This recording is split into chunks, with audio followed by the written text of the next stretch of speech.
तो फिल्म की शुरुआत में सिस्टर यूनिया एक घर में जाती है जहाँ की हालत काफी ज्यादा खराब थी। यहाँ हिजो नामी एक बच्चा पोजेशन में था जिन्हें उसके ऊपर डीमन ने कब्जा किया हुआ था। यहाँ उसके पोजेशन को तोड़ने के लिए पहले एक प्रीस्ट भी आए हुए थे, पर शायद डीमन की पावर से हार गए क्योंकि आते ही सिस्टर यूनिया की नजर फादर पे गई जिसके एक कंधे में तलवार स्टैब थी और वो स्टिल खड़े थे। उनका असिस्टेंट भी बहुत ज्यादा डरा हुआ था। ऐसे में सिचुएशन संभालने के लिए सिस्टर यूनिया खुद ही एक्सॉर्सिज्म करने का फैसला करती है। हालांकि वो जानती थी कि कैथोलिक मेंस के लिए ये करना इलीगल है। यहाँ पर एक पिग भी मौजूद था जिसके अंदर डीमन को कैद करके इस पिग को खत्म करके डीमन को खत्म किया जा सकता था। फिर पहले सिस्टर यूनिया हिजोन के ऊपर काफी सारा होली वाटर डाल देती है और फिर फादर के असिस्टेंट से चर्च की बेल रिंग करने को कहती है, जिसके बाद वो हिजोन का सर पकड़कर कुछ प्रेयर्स करने लगी थी। सिस्टर यूनिया की प्रेयर्स की वजह से जिहोन के अंदर के डीमन को बहुत ज्यादा तकलीफ हो रही थी, इसीलिए जिहोन के कान से खून तक बहने लगा था, लेकिन पोजेशन कम होने को नहीं आ रहा था। सिस्टर यूनिया भी अपनी प्रेयर्स नहीं रोकती और डीमन से डीमन का नाम पूछती है, लेकिन वो डीमन नाम बताने के बजाय सिस्टर यूनिया को ही धमकियां देने लगा था। उसे कहता है,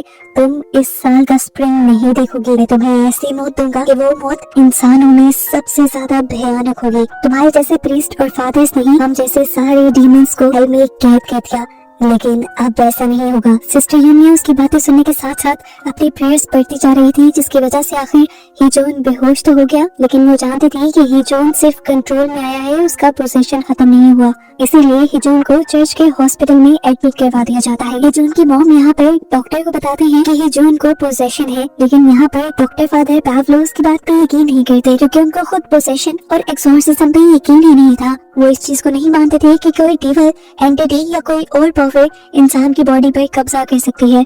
यही बात वो हिजोन की मॉम कभी समझाने की कोशिश करते हैं कि आपके बेटे को किसी किस्म का पोजेशन नहीं है, ये एक मल्टी पर्सनालिटी डिसऑर्डर है जिससे आपका बेटा गुजर रहा है और एग्रेशन में है। लेकिन हिजोन की मॉम ने फादर पावलो को बताया वो पोजेशन नहीं है, काफी मर्तबा उसका एक्सॉर्सिज्म भी किया गया, यहाँ तक के 2 फादर्स उसका एक्सॉर्सिज्म करने में नाकाम भी हो गए। लेकिन फिर उस दिन सिस्टर यूनिया ने आकर सब कुछ हैंडल किया। ये सुनकर डॉक्टर पावलो जो खुद एक प्रीस्ट थे वो काफी हैरान हुए क्योंकि कैथोलिक मेंस एक्सॉर्सिज्म नहीं कर सकते थे, ये काम उनके लिए इलीगल था।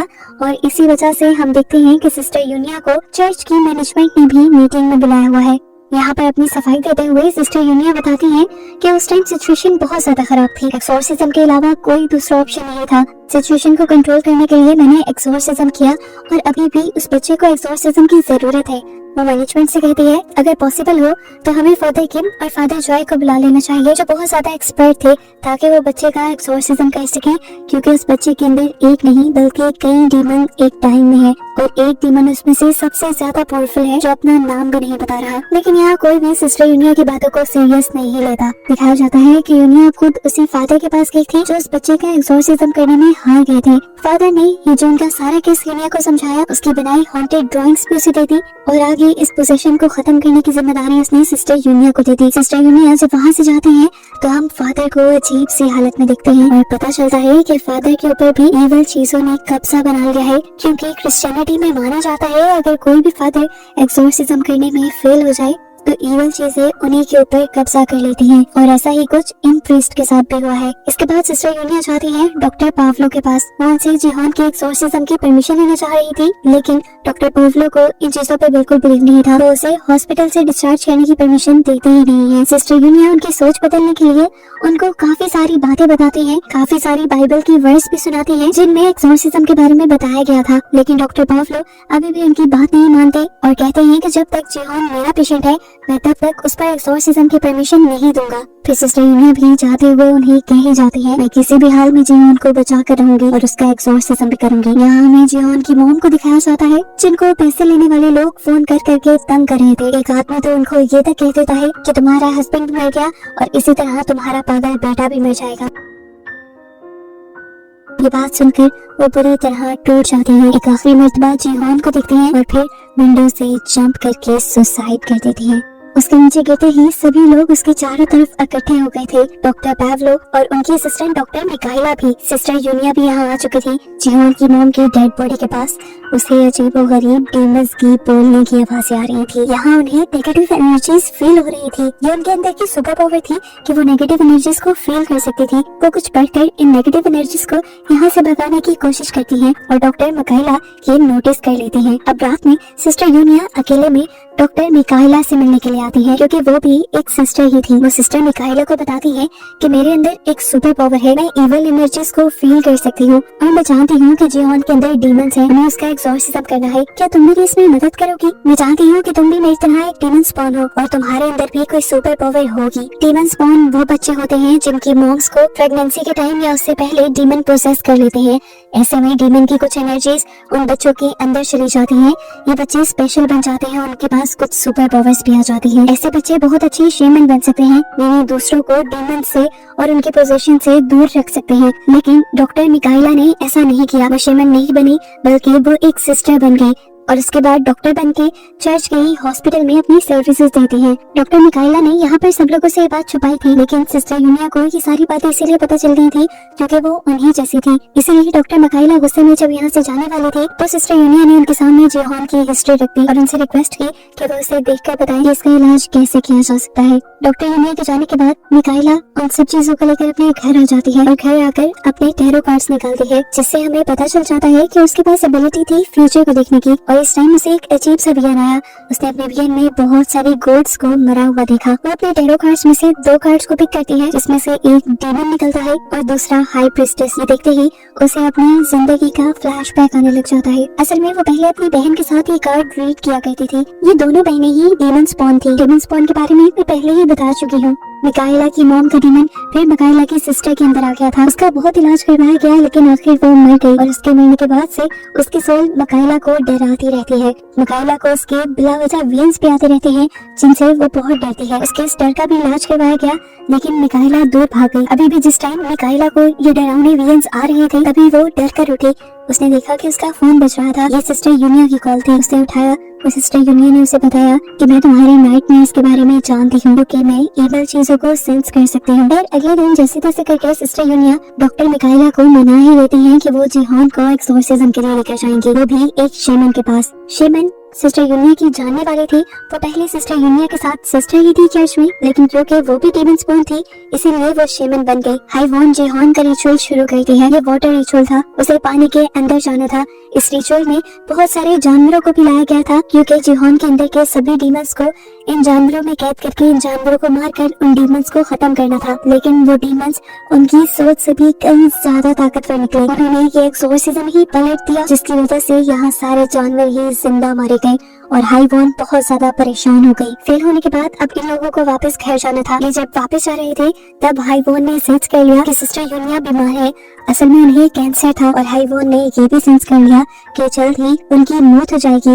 इसीलिए वो सिस्टर यूनिया को अपना ख्याल रखने को कहती हैं। ये लोग अब अपने चर्च वापस आ जाते हैं, जहाँ पर सबसे पहले डॉक्टर मिकाइला की क्लास लगा लेते हैं डॉक्टर पावलो, क्योंकि ये दोनों उनकी परमिशन के बगैर जिहोन को एक्सोर्सिज्म के लिए ले गए थे। डॉक्टर पावलो कहते हैं सिस्टर यूनिया का तो पता नहीं, लेकिन आप क्या पागल हो गई थी? क्या आपको भी वो एक्सोर्सिज्म का केस लगता है? वो सिर्फ मेंटल डिसऑर्डर है मिकाइला। याद करो, आज से 17 साल पहले तुम्हें भी था। तुम जब यहाँ आई तो तुम्हारा इलाज हुआ और अब तुम ठीक हो।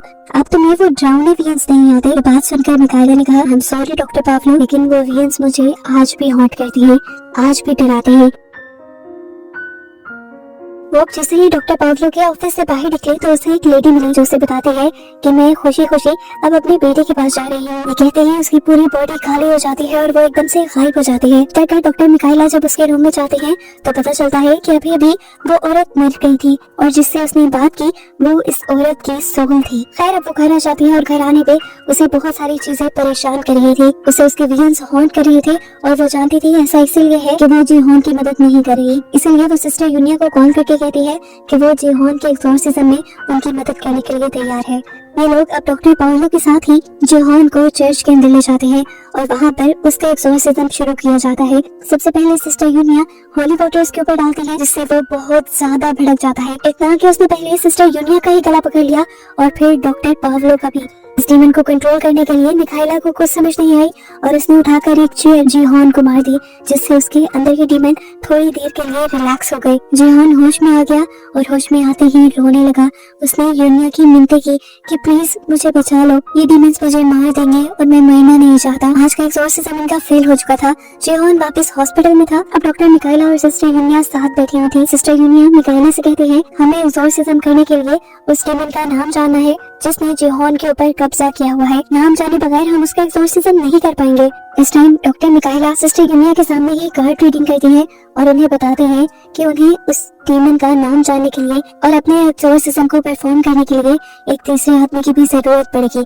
अब मिकाइला और सिस्टर यूनिया चाहती हैं अपने 2 एक्सपर्ट फादर्स को बुलाने के लिए, लेकिन वो बहुत ज्यादा बिजी थे। उनकी कुछ रिलीजियस रैलीज थी जिनको उन्होंने होस्ट करना था, लेकिन वो सिस्टर यूनिया को ये जिम्मेदारी देते हैं कि वो जीहॉन का एक्सॉर्सिज्म अच्छे से करें। अगर एक सिस्टर को एक्सॉर्सिज्म करने की परमिशन मिल ही गई है तो, लेकिन अभी भी उनको तीसरे आदमी की जरूरत थी और वो ये भी नहीं जान पाए थे कि उस डीमन का नाम क्या है। तो फादर उन्हें हिंट देते हैं कि उस डीमन का नाम किसी जानवर के ही नाम पे होगा। अब मिकाइला के मुताबिक उन्हें जीहॉन का एक्सॉर्सिज्म करने के लिए की ऑफ हेवन भी चाहिए होगा, लेकिन की ऑफ हेवन लेना इनके पास की बात नहीं थी। क्रिश्चियंस के लिए वो बहुत इम्पोर्टेंट होता है। इसी के साथ सिस्टर यूनिया हाइवॉन से भी मिलने के लिए जाती है और एक और मर्तबा उसकी मदद मांगते हैं, लेकिन हाइवॉन ने अब उनकी मदद करने से मना कर दिया क्योंकि ये उनका बस का काम नहीं था। साथ ही उन्हें ये भी कहा कि अब लूनर मंथ आने वाला है और इस मंथ में वो बहुत ही ज्यादा ताकतवर हो जाते हैं। इसके बाद ये लोग जब वापस चर्च पहुंचते हैं तो चर्च मैनेजमेंट उनको बुलाती है। सिस्टर यूनिया को बताया जाता है कि उनको अनऑफिशियल एक्सॉर्सिज्म करने की परमिशन तो मिल गई है, लेकिन अथॉरिटीज के मुताबिक उन्हें डॉक्टर पावलो को भी अपने एक्सॉर्सिज्म में साथ रखना होगा। तब सिस्टर यूनिया ने कहा, हम डॉक्टर पावलो को साथ कैसे रख सकते हैं फादर, उनका तो एक्सॉर्सिज्म पे बिलीव नहीं है। तब फादर ने कहा, मैं नहीं जानता, लेकिन ये रूल है, एक्सॉर्सिज्म में मैं और डॉक्टर पावलो दोनों आप लोगों के साथ होंगे। अब यहीं पर सिस्टर यूनिया उनसे की ऑफ हेवन भी मांग लेते हैं, जिस पर वो कहते हैं कि की ऑफ हेवन उन्हें नहीं मिल सकता और अगर उन्होंने अनऑफिशियली उसे लेने की कोशिश की तो उनकी सारी अथॉरिटी खत्म कर दी जाएगी। लेकिन खुशकिस्मती से अगले दिन मैनेजमेंट उन्हें की ऑफ हेवन भी दे ही देती है, लेकिन इस शर्त पर कि हर हाल में उन्हें एक ही एक्सॉर्सिज्म के बाद इस डीमन को हेल में पहुंचाना होगा, चाहे उसके अंदर जीहॉन बचे या ना बचे। एक्सॉर्सिज्म शुरू कर दिया जाता है।